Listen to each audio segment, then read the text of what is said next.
أتانا شهر الخير والإحسان بفضل الله نور في الجنان نصوم نهارنا حبا وشوقا ونرجو العفو من رب الأمان.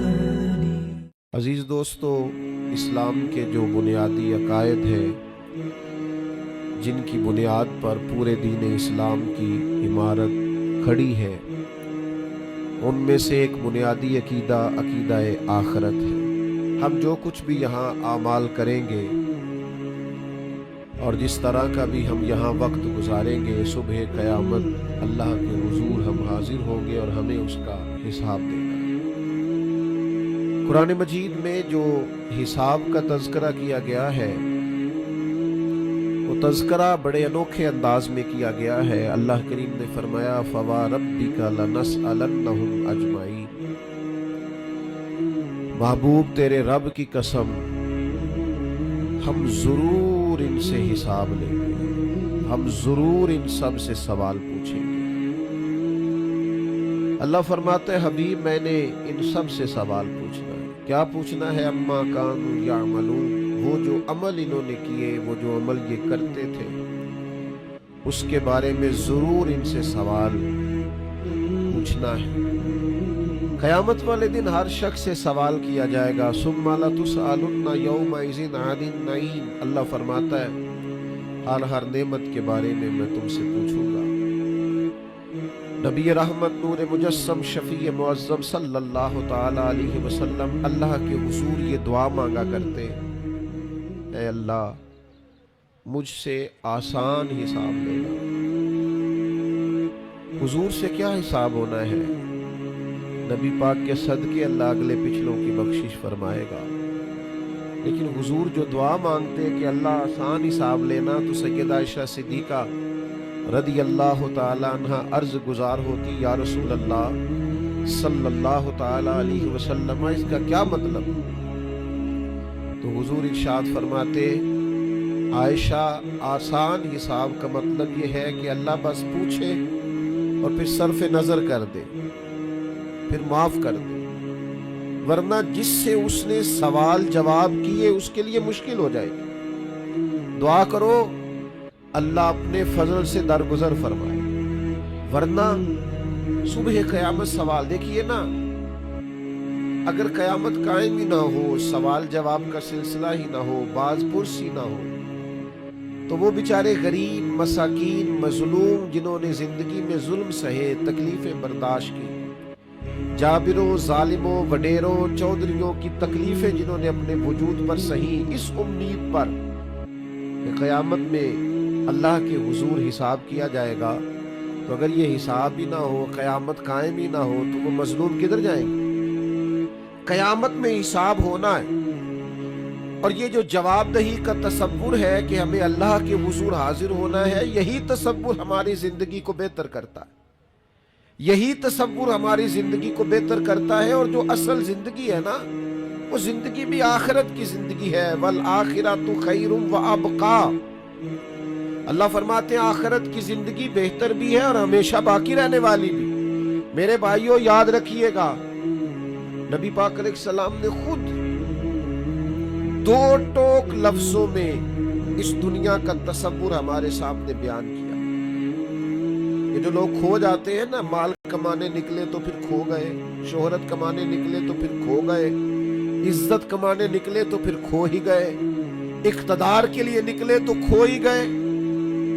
اور اس طرح بھولے کہ اپنے آپ کو بھی بھول گئے، اپنے رب کو بھی بھول گئے، روز محشر کو بھی بھول گئے، اپنی قبر کو بھی بھول گئے، قیامت میں اللہ کے حضور حاضر ہونا تھا اس بات کو بھی بھول گئے.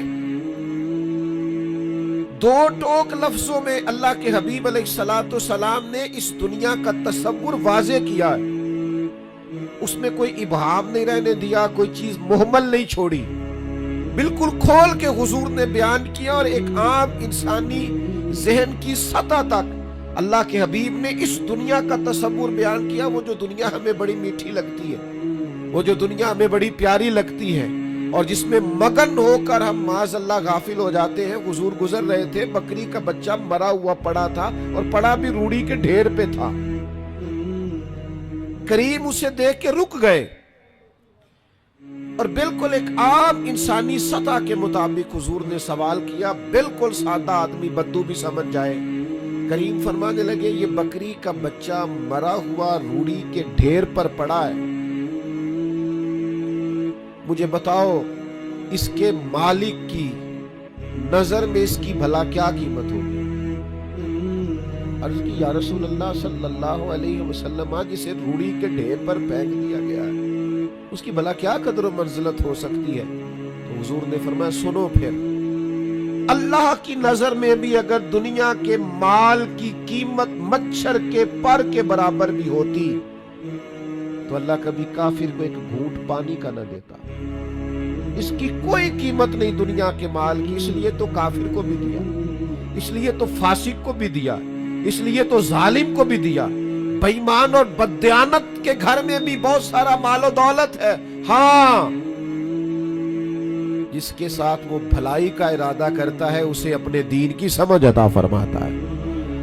مال بھی ہو, دین کی سمجھ بھی ہو, گھر میں وسعت بھی ہو اور عبادت کا جذبہ بھی ہو, انسان کی تجوری بھری ہوئی بھی ہو اور غریبوں کے لیے اس کا دل بھی کشادہ ہو, اسے اقتدار بھی حاصل ہو اور اس کے سینے میں مظلوم کا درد بھی موجود ہو. اب یہ ہے کہ رب کریم نے اس کے ساتھ بھلائی کا ارادہ فرمایا. لیکن اگر یہ کہ فقط دنیا ہی ہو, فقط پیسہ ہی ہو, فقط اقتدار کا لالچ ہی ہو, کھو نہ جائیں یارو, ہم کہیں کھو نہ جائیں. کہیں ایسا نہ ہو کہ کاروبار کی مشقت سجدوں کی لذت لے جائے, کہیں ایسا نہ ہو کہ دولت جمع کرنے کی حرص غریب کا درد ہم سے لے جائے, کہیں ایسا نہ ہو کہ اقتدار کی دوڑ میں ہم کسی مظلوم کی آہ ہی نہ سنیں, ہم کسی کا دکھ ہی نہ بانٹیں. آخرت کا تصور ذہن میں رکھیں. وہ جو قیامت کے دن اللہ کے حضور کھڑے ہونا, وہ جو قیامت میں رب کریم کی بارگاہ میں ہم نے حاضر ہونا ہے, اس حاضری کے تصور کو اور جواب دہی کے تصور کو اپنے ذہن میں لائیں. یاد رکھیے گا 3 چیزوں کے علاوہ ہر چیز کا حساب دینا ہے. ایک سر چھپانے کے لیے جھونپڑی مکان, ایک پہننے کے لیے کپڑا, ایک کمر سیدھی کرنے کے لیے غذا. اس کے علاوہ جو کچھ بھی ہے وہ سب کا حساب دینا ہے. نبی رحمت صلی اللہ تعالی علیہ وسلم نے جو حدیث بیان کیا نا حساب کے لیے, آپ یقین کریں پوری روح متوجہ ہو جاتی ہے. انسان کے جتنے لطائف ہیں وہ سارے بیدار ہو جاتے ہیں, اس کے باطن کے اندر تک گہرائی تک وہ لفظ اترتے ہیں. میرے کریم فرماتے ہیں رب قیامت کے دن بندوں سے فرمائے گا کیا میں نے تیرے لیے کان اور آنکھیں نہیں بنائی تھی؟ کبھی اندھے سے مل کے دیکھے نا, کبھی بہرے سے بات کر کے دیکھے نا. رب فرمائے گا کیا میں نے تیرے لیے کان اور آنکھیں نہ بنائی تھی؟ اللہ فرمائے گا کیا میں نے تیرے لیے جانوروں کو کھیتوں کو مسخر نہیں کیا تھا؟ ہر جانور پر تو سواری کرتا ہے, جانوروں کے گوشت کھاتا ہے, جانوروں کا دودھ پیتا ہے, کھیت کے اندر ہل چلاتا ہے, اناج ہے, پھل ہے, سبزیاں. هو الذی خلق لکم ما فی الارض جمیعا, زمین میں جو کچھ ہے حضرت انسان کے لیے پیدا کیا. اللہ فرمائے گا تیرے لیے کان بنائے, آنکھیں بنائی, تیرے لیے مسخر کیا جانوروں کو, تیرے لیے مسخر کیا کھیتوں کو. پھر رب کہے گا میں نے تجھے خوشحالی دی, میں نے تجھے سرداری دی.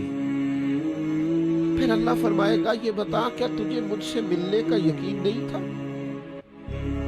کیا تجھے یہ خبر نہیں تھی کہ تیری رب سے بھی ملاقات ہوگی, تجھے اللہ کے حضور بھی حاضر ہونا ہے, تجھے اس کا یقین نہیں تھا؟ اور حدیث پاک کا جو آخری جملہ ہے وہ ہر دل پر دستک دیتا ہے. حضور فرماتے رب فرمائے گا میں بھی آج تجھے اسی طرح ہی فراموش کر دوں گا جس طرح تو نے مجھے بھلا دیا تھا.